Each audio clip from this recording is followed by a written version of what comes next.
一名10岁少年流落荒岛并独自生活10年，这看似天方夜谭的故事，却是真实发生在日本的一个孩子身上。这个少年名为大雄，只因贪玩晚归，就被剥夺了一个孩子本应有的自由时光。不仅从此不被允许外出游玩，甚至克扣了本就不多的零用钱。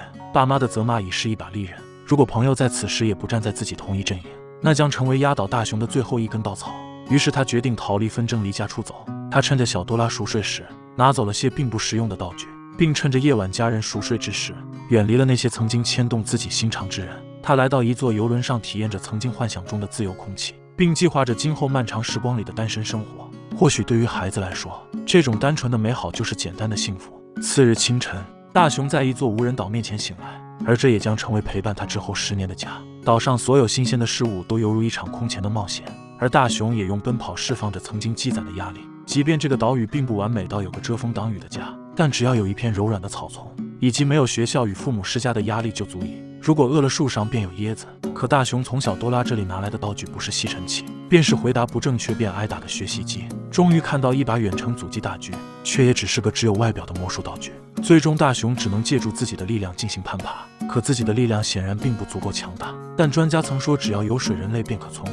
于是大雄拿出唯一有用的挖洞手套，决定打井寻水。而人类在看到希望时，往往会变得足够强大。他凿地千尺不知疲惫，终于在一次碰触后，清澈的水源涌了出来。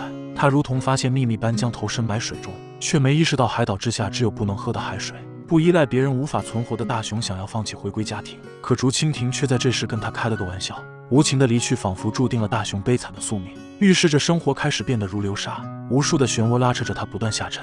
而倾盆落下的大雨仿佛此刻大雄内心的悲悯。他将自己封闭在洞穴中，开始回想起那个圆滚滚的朋友，也想念那些曾经嫌弃的老妈的啰嗦。他就这样独自一人落寞了一整夜。暴雨散去，椰子树倒下，大雄才终于在空腹1日后感受到了少许温暖，试着独自吃下一整个椰子。吃饱喝足后，大雄重新振作。他坚信会有一头狸猫踏着七彩祥云前来救他。大雄用下雨雨伞制作了一汪清泉，并在洞穴中建造了一个简陋却适合居住的房间。可惜这份坚强却无人分享，于是他刻下小多拉的脸庞，自言自语诉说着自己的坚强。时间就这样寂寞地走过了1周。大雄虽然很期待小多拉会来接他回家，可一个人总要在某个时刻走过陌生的路，看陌生的风景。曾有游轮从小岛周围路过，大雄也曾努力游向回家的路，可巨浪却卷起他破碎的流年，不肯轻易放过这个已经认识到错误的少年，将他深深拽入了海底。此时又是那颗为了思念小多拉而刻下的椰子救下了他，让他明白只要活着便会有所牵挂。大雄在漫长的时光中学会了钻木取火，也学会了制造石器捕捉鱼类食用，因为他坚信只要活着就会与记忆中的那些人再次相遇。他用收集贝壳计算着日期，而今天已是他离家出走后1个月的日子。他相信明天小多拉便会前来。半年过去了，小多拉仍未出现，但大雄依然坚信小多拉会在明天出现。直到贝壳已攒到小山高度，大雄才醒悟，或许自己早已被人遗忘在记忆的长河。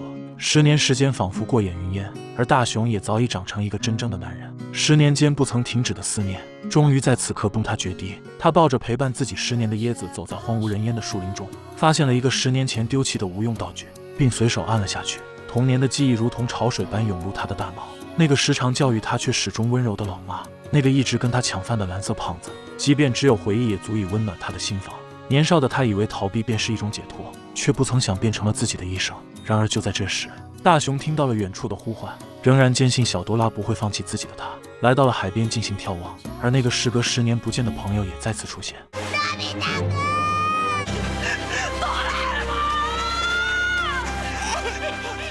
他们如初见般希望将这段友情发展成一辈子，又在寂静后如孩子般互相埋怨对方消失了10年。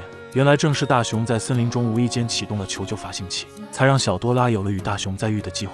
阔别10年，大雄再次回到家中，熟悉的房间就如同时间里被遗忘掉的一段光波。他们乘坐时光机回到了离家出走的前一天，并用时间包袱精将大雄变回了10岁时的模样。